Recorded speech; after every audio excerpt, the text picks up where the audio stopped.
région Ajaquenne. Il est 9 heures.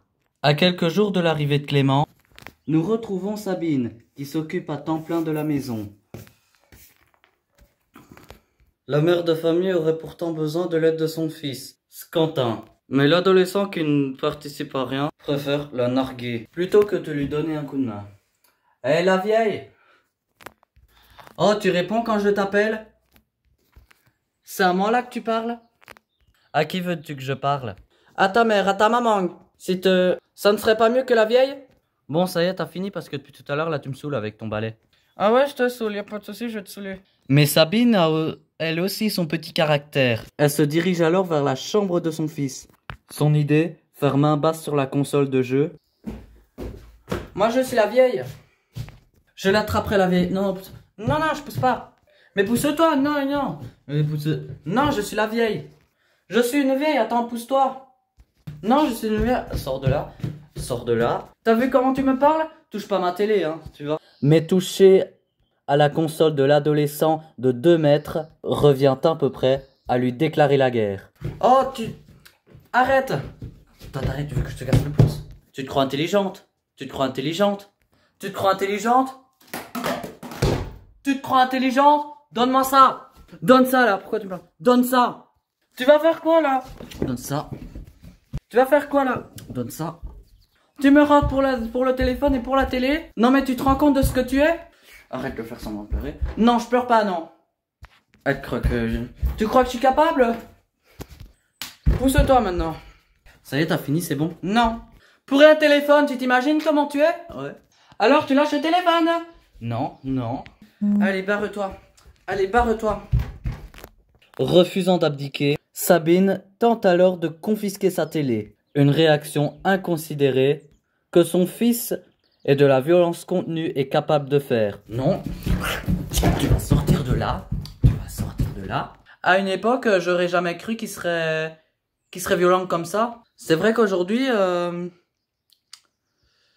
Quentin fait peur, ouais. Impuissante au sein de sa propre maison, Sabine vit sous le joug d'un tyran un peu particulier, son fils. Oh, le crocodile, t'arrêterais pas un peu de pleurer, là? Au lieu de faire ta gamine, là. Grandis un peu dans ta tête. Je sais pas ce que t'as dans ta tête. Y a pas grand monde, là. En CAP cuisine, Quentin surprend la maison de ses bonnes notes, bon élève à l'école, porte cependant le bonnet d'âne à la maison. Et pour se faire respecter, Sabine va tenter d'imposer ses règles. Et c'est hélas à peine perdu, parce que Quentin les dicte. J'attends que tout un lâche pour te mettre la machine en route. Tu sais que je m'emballais. Tu sais que t'es en train de me gonfler, là. Tu me gonfles. Et à ce petit jeu, Quentin est un expert. Traiter sa mère en esclave est un truc favori. Tiens, la housse de couette, elle a intérêt à être propre, hein. T'as dit quoi? La housse de couette, elle a intérêt à être propre, hein. Oh, la folle! Y a intérêt que la housse de couette, elle sera lavée demain. Bon, tu vas faire de l'air parce que depuis tout à l'heure, t'accumules la poussière, là. Tu gonfles. Allez, bouge. J'accumule la poussière? Ouais, parce que dans un même espace, t'as raison. Ouais. Chaque jour, Sabine s'occupe aussi de son jardin et des animaux de la maison.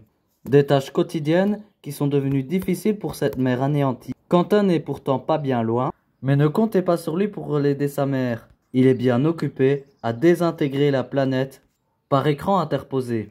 Sabine va encore une fois commettre l'impensable, demander à son fils d'interrompre la partie pour lui donner un coup de main. De quoi mettre les feux aux poudres.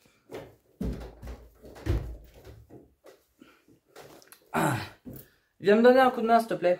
Non. Viens me rapasser le compost, s'il vous plaît. Non. Si. Quentin, bouge-toi parce que vous avez ça la console et tout. Non, mais pousse-toi, viens m'aider, je te dis. Non. Pourquoi tu te mets pas devant? Parce que j'ai pas envie. Non. Alors viens m'aider. 5 minutes. Tu viens m'aider? Non. Eh ben tant pis pour toi. Alors là? Alors viens me donner un coup de main. Alors sors de là, sors de là. Viens me donner un coup de main. Non. Dégage, dégage, dégage, dégage, dégage. Mais viens me d'aider, s'il te plaît. Non, tu comprends pas le français? Sabine est incapable d'avoir le dessus sur cet adolescent qui la dépasse de 40 cm. Sors de là! Eh oh, tu te calmes? Sors de là, je te dis. C'est bon, allez, sors de là. Non, sors. Non, je sors quand je veux. Je sors quand je veux, Quentin.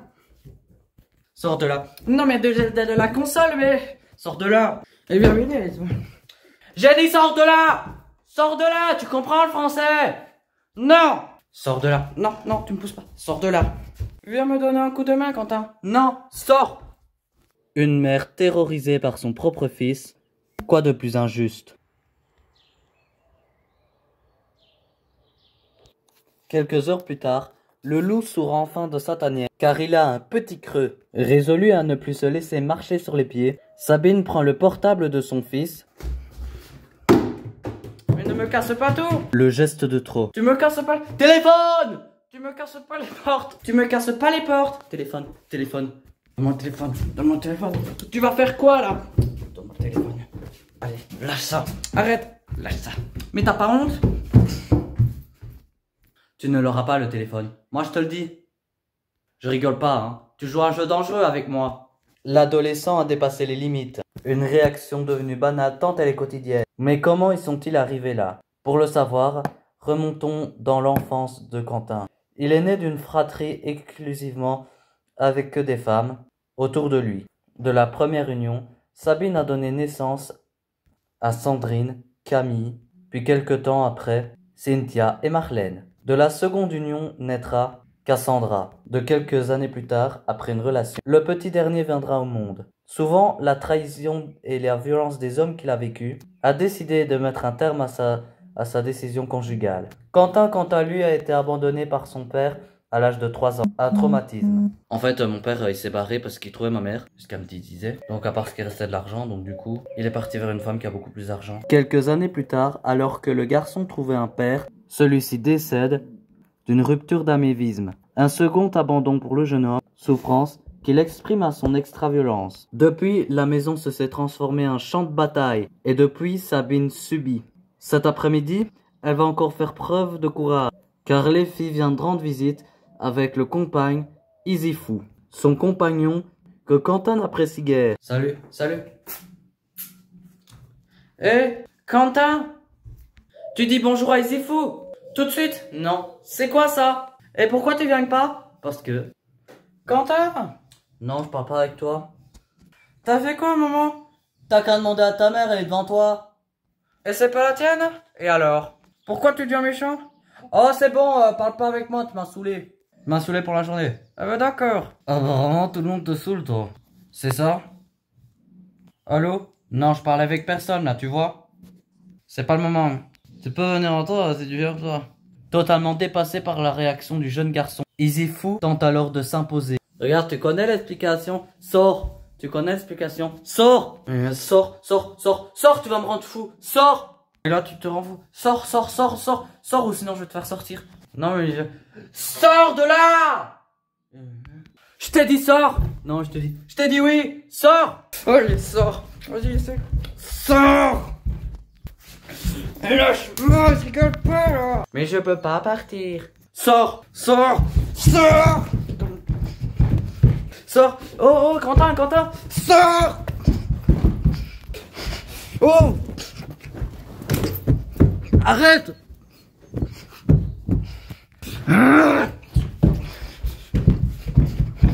Oh! Quentin! Oh, tout ça! Sors! Non! Merde! Putain, ta caméra de merde! Sors! Sors! Arrête! Sors! Immaîtrisable, Isifou est obligé de rentrer dans un rapport de force. L'éducateur de la dernière chance est plus qu'à quelques kilomètres de la maison. Comme d'habitude, le petit déjeuner est servi. Son Altesse Quentin a plus qu'à mettre les pieds sous la table. Mais Quentin s'en fout. La journée commence comme elle se termine, avec une partie de console. D'où tu touches à mes affaires là? D'où tu touches à mes affaires? C'est pas tes affaires? Lâche, dégage. J'ai demandé. Arrête. Arrête. Touche à mes affaires, hein. Tu me casses rien? La mère de famille ignore, mais notre éducateur arrive ce matin pour l'aider.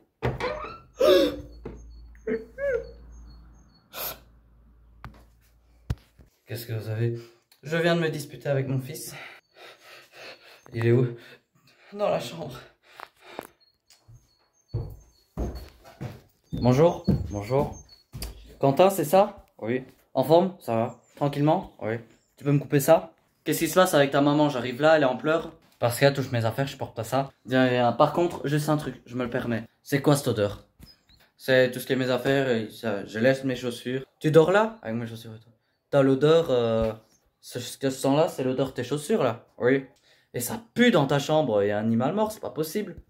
Viens, je sais rien. T'as vérifié?